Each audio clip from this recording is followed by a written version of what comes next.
Now I'm going to go make a top secret change to this, and we'll see if it helps. Chain's cutting like crazy though. Fuck, it's fantastic.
All right, so what did I do? I don't know if it's faster now that I made this little adjustment or not. I don't know, but I can tell you this, that chain is cutting fantastic. The stoning makes a huge difference. My square grind on the 325 is subpar, I'll freely admit, but the saw is running fantastic, and I really look forward to seeing what it can do in an actual race. This right here is the way that I'm going to run it. We're shutting it down and we're done, and I'm going to put a bar scabbard on the bar, and this is it. This is how it's actually running. The top secret adjustment, it's top secret. I ain't telling anyone, and I probably won't tell anyone until after Sawfest this year what I've done. As far as I know, no one else has done this, and maybe it's working, maybe it isn't. I don't know. But I will tell you, it took forever for the auto tune to actually figure out what was going on. I had to make, let's count them, 1, 2, 3, 4, 5, 6, 7, 8, 9, 10, 11.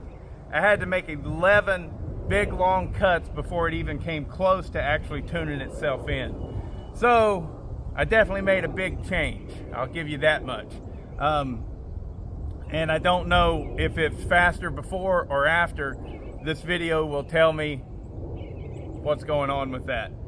I will say that if it's faster after, then whenever I go to the race, it'll be even faster up there because it runs better times whenever it's cold, colder, you know what I mean? Having to do all those cuts, it was really warmed up to temperature. So we'll just see how it does. I'm extremely happy with how the Redmax has turned out so far. It's fast. It's really fast. Didn't have enough guts to pull the big 3/8 chain. That chain was pretty darn hungry and it was cutting really good, and it was sapping all the RPMs and power away from this little saw. So we're definitely sticking with the 325 chain, and hopefully it's going to work out for us. I wish us luck. Next up, I've got the pipe on the 2100. I'm going to give that a brief tune in, you know, and see how it cuts. Aside from that, I'm done. It's time to start loading up the truck because I'm heading to Ohio tomorrow morning and then up to Michigan on Saturday morning. And stay tuned for top racing action.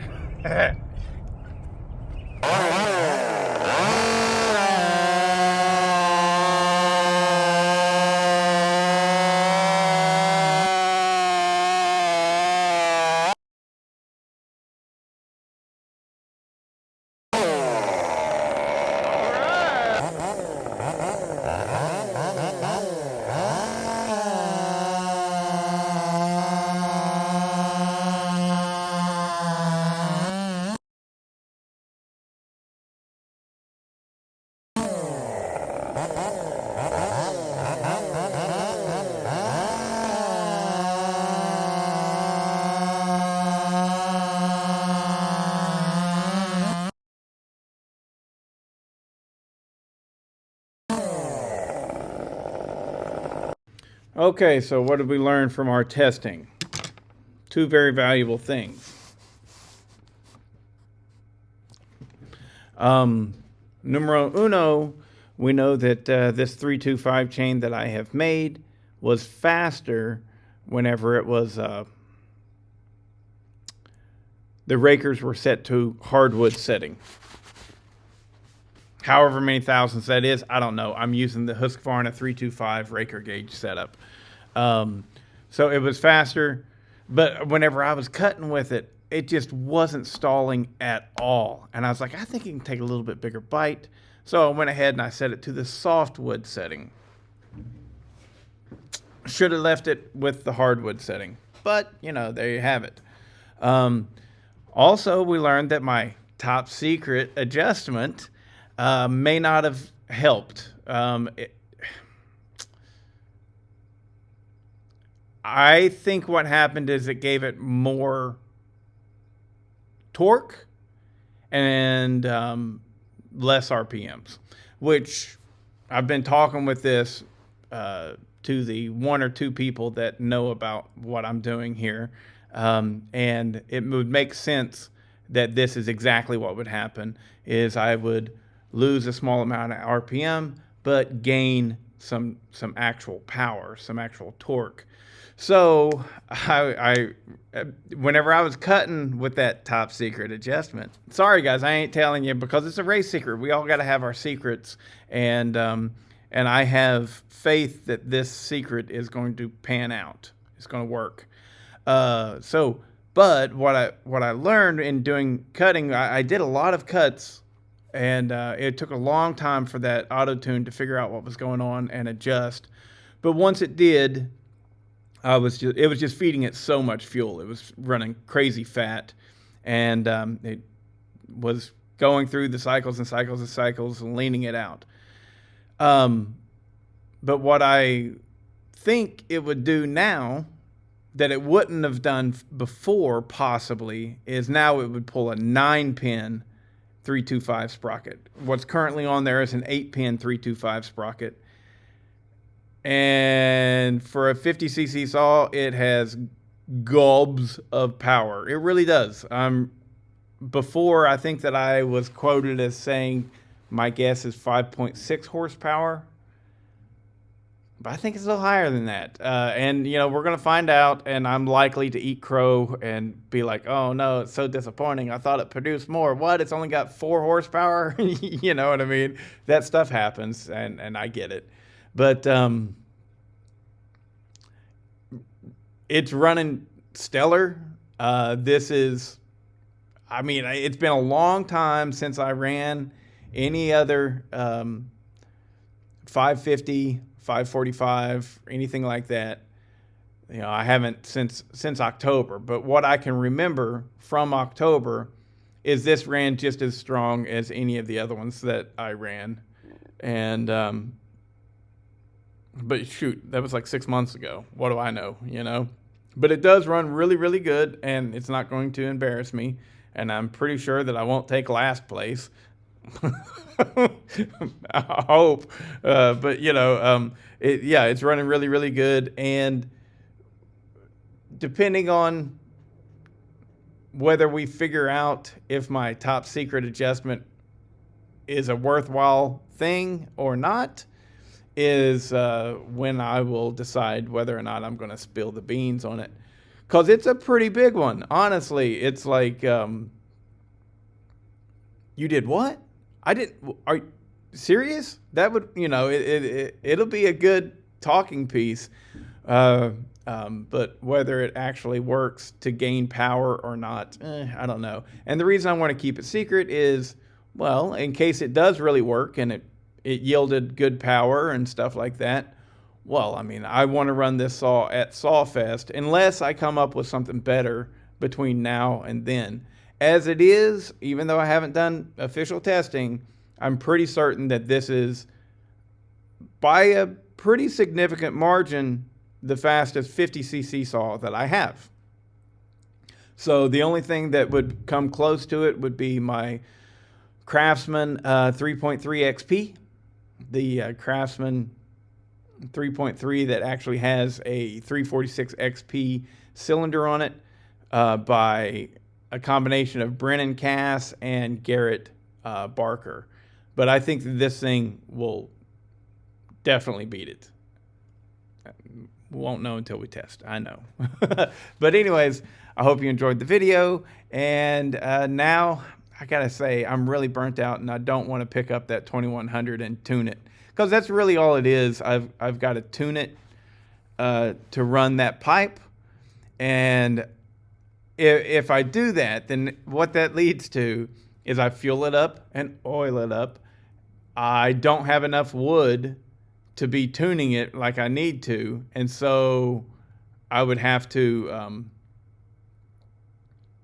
go get another log, set it up. Then after everything's done, I got to drain the oil and gas because that thing leaks like a sieve.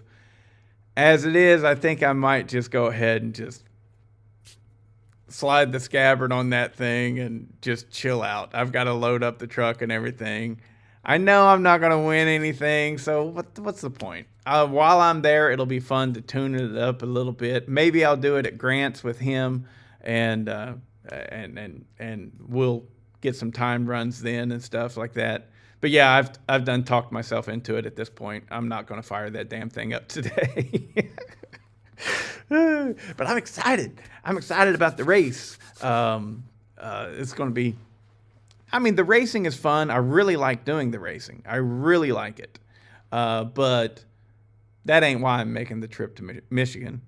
I'm making the trip to Michigan so I can hang out with everybody, talk some shit, you know, run some chainsaws and just, you know, enjoy a good time. And that's it. That's just looking forward to seeing everybody. I might have to whoop old Nate Olmstead's ass because he talks so much shit on my channel all the time. I hope you're going to be there. I can't imagine. I figure you will be, Nate. And Jared, you know, see everybody. I get to see who all am I going to get to see? I'm going to get to see Chad, Nate Heron. I think that's your last name. Eric Nickel. I'll get to see Grant, even though I don't think he's going to make it to the race. I'll get to see Brennan. I'll get to see Garrett. I'll get to see Gary. I'll get to see Jared, the other Nate Olmstead. I'm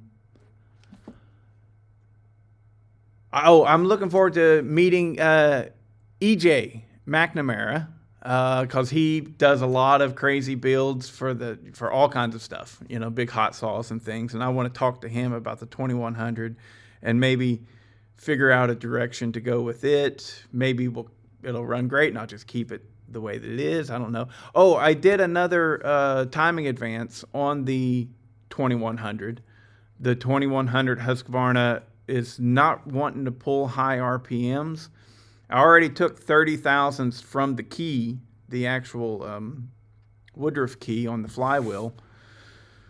I took 30 thousandths off of it. Well, I went ahead and took another 40 thousandths off of it, and it's yet to be tested and whatever. So, yeah. It's going to be fun times.